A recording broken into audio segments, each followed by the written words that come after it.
Okay. Hey guys, I wanted to just do another video.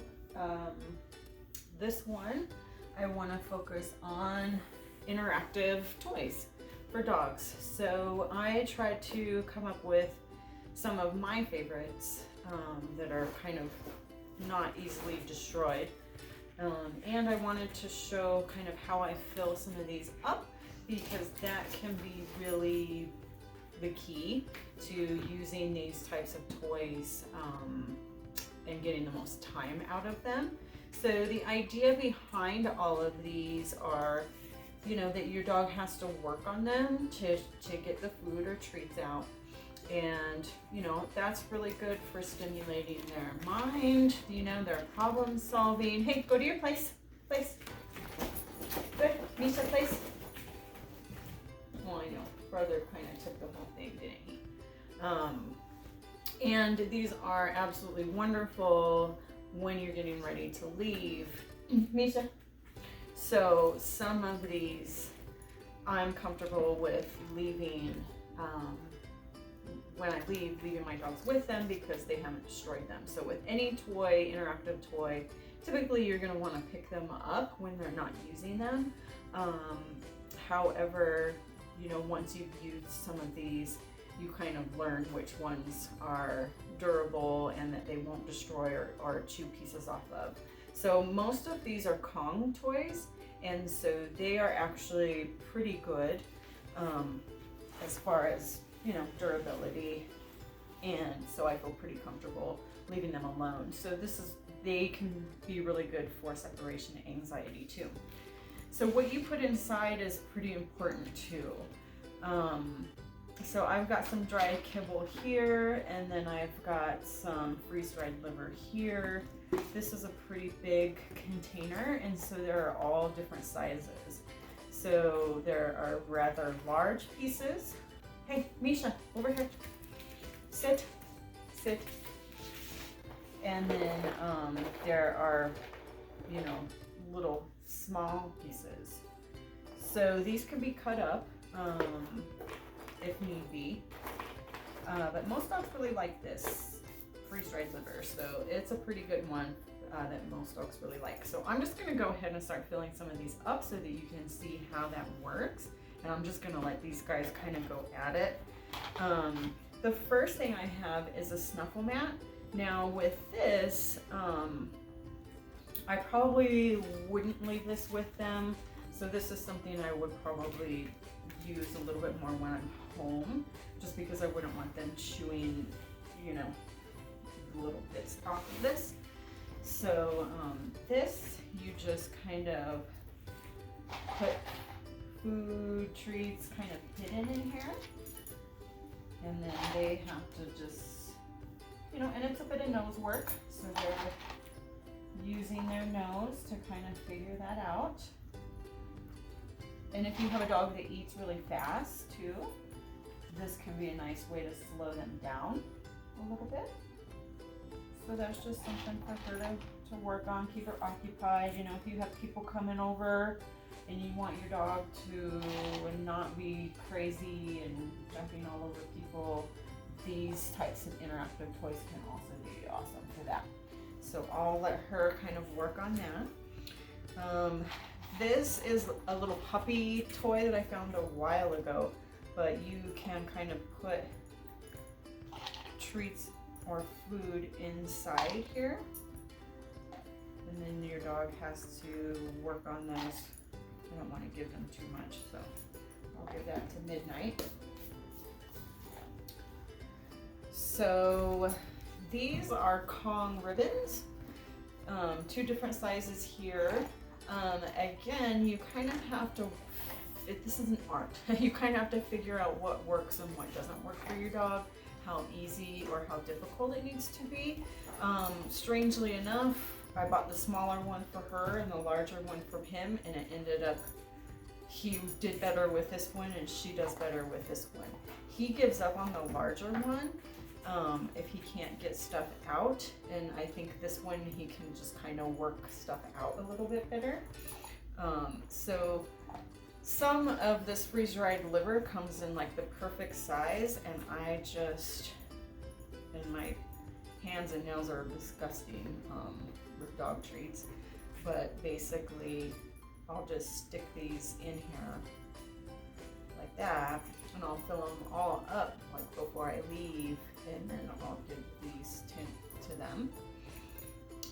They haven't been able to chew off any bits of this, but again, you know, always test your toys for a little while before you leave your dog alone with them.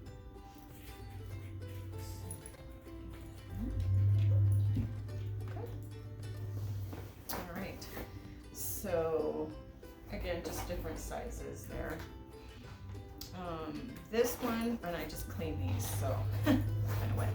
But this one is a Kong ball, so you can put kibble and different things in these little creases, and then you can put something in the middle.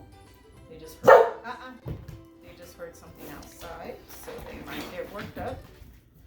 So anyway, something like that, and then you can grab some larger pieces and kind of work them in there.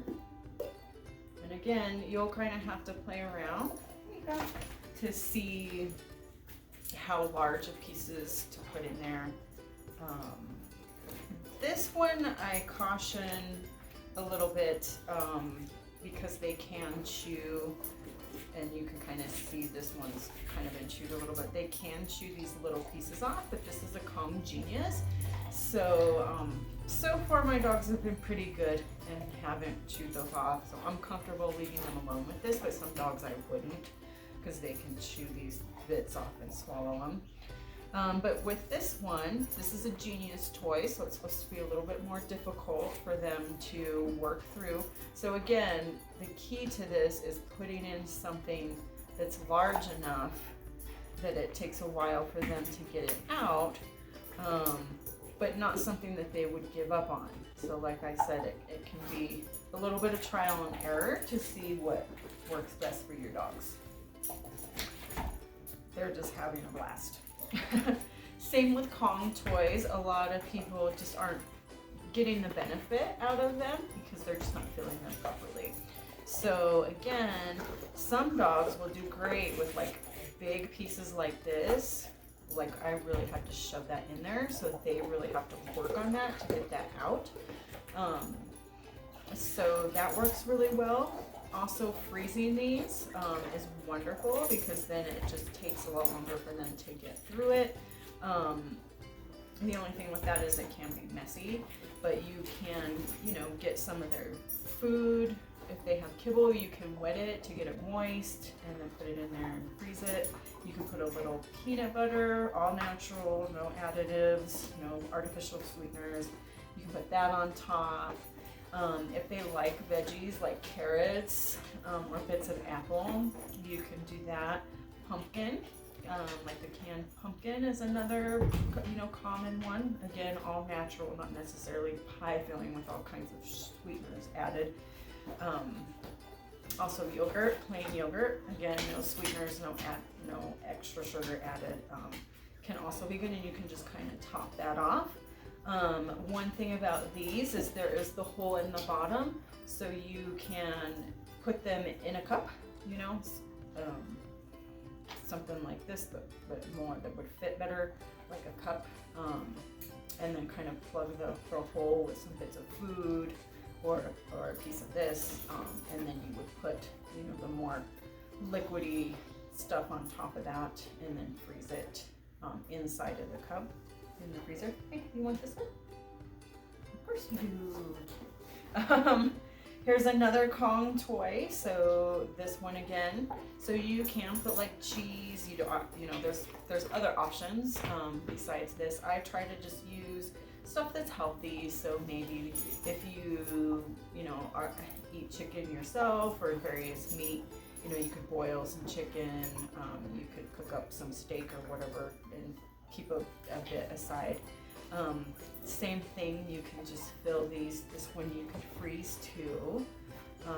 So again, just you have to really like this one's a good example, unless you have something sticky like cheese or these little pieces that fit just right that you can kind of jam in there. You know, this one's kind of tricky to find exactly something that fits in there, but once you find something, you know, that looks really good. Now she's on the couch. Misha! Misha! Come here. Here. There you go. Alright, so there's that one. And again, I'm trying to show examples of ones that are pretty sturdy, and that I'm comfortable leaving my dogs with because they're not very well destroyed. This is like a Kong tire, and I also just want to mention Kong makes like a heavy chewer line, so those are black. So, you know, your ribbons, if it's black, your regular Kong that he's working on here, they have black. Those are for heavy chewers, and so they are meant to, look, they're meant to, you know, withhold, you know, those dogs that chew through stuff more quickly. So with this, kind of the same thing. You got to kind of find bits and pieces that kind of fit in here and wedge it in here so that it doesn't fall out. So like I said, it can be a process. So, you know, I would fill, there's a little space in here, so I would fill that. Let drop, sit, good, down, good. I like to make them work for everything. I tell everybody that, all my clients that, so, you know, always make them work for these things right before you leave, even if you send them to a place or just have them sitting down. I just like to have them work for stuff. The last one here is this Wobble Kong, and this comes apart. My hands are all wet and stuff, but this base, there we go. The base comes apart, so you can fill it that way. This one's pretty good with just kibble or small bits, and you can also, I always just put it right through the hole here. And this one they have to knock around. This one can be a little bit more difficult for them to learn how to use. Misha, you're on the couch, come here. So anyway, you can just put their kibble there. And this one's pretty good too to leave. Usually they can't destroy that one too much. Yeah, good job. So anyways, I just kind of wanted to show you guys, you know, how important it is to really find what works for your dog with these toys. Like I said, freezing them. Hey Misha, look at this one. That you can see, you know, there's still some treats in there. Oh, Misha, I don't want you on the couch. Quick. There's still some treats in here. You know, so you can see that some of them are harder than others. And so anyway, it's a great way if you have people over or you're cooking or you're doing something and you just want your dogs out of the way. Honestly, if you have Zoom meetings, it's great. They last longer than a regular toy. Kind of gets their brain working and their nose is working. So anyways, I just kind of wanted to do an illustration of that and just talk about how you kind of have to, you know, figure out what the difficulty level, and sometimes you kind of have to show them and help them, and sometimes you can start out easier and then make it harder. As far as cleaning these, so these can get really disgusting.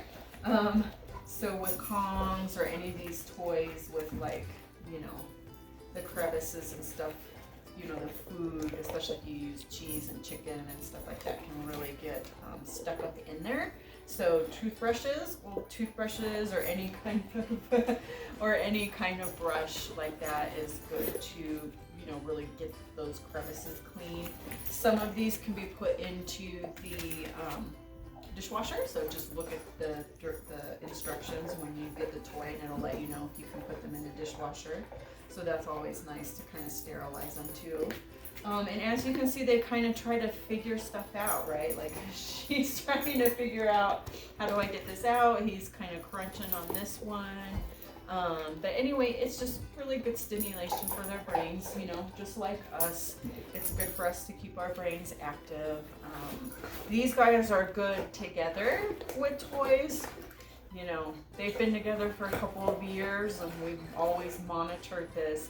So if you do have more than one dog, just be careful and make sure that they are okay being together with this kind of stuff around, because not all dogs will be okay with that. These guys are interesting that they share toys, so if she gives up on this one and vice versa, like they'll kind of switch, and they've never you know, had any resource guarding or aggression with having stuff like this around. Now, if I had bully sticks or bones, well, they're actually pretty good with bones, but he loves bully sticks, so if I were to give him a bully stick, I would actually separate them, because he gets a little grumpy if she, you know, he just gets more guarding of his bully sticks. But most of this stuff, they're good together. But if you have multiple dogs, just be really careful about that and monitor them for a while before you ever, you know, kind of leave them alone with toys. So yeah, he's working on the Wobble toy there with his nose. So I think it's fun to watch them too, just to kind of watch them. Hey, off of the couch. Misha! I don't think they've ever gotten this many at one time, so they're having a ball. But anyway, just wanted to give a real life example, kind of show you how to fit stuff in there kind of properly so that it's harder for them. They're having a blast. So hopefully that helps you guys, and hopefully you find some good toys, interactive toys and puzzles and stuff. Snuffle Mat too, for your dogs. You know, just get them working. Keep them out of trouble. All right, thank you.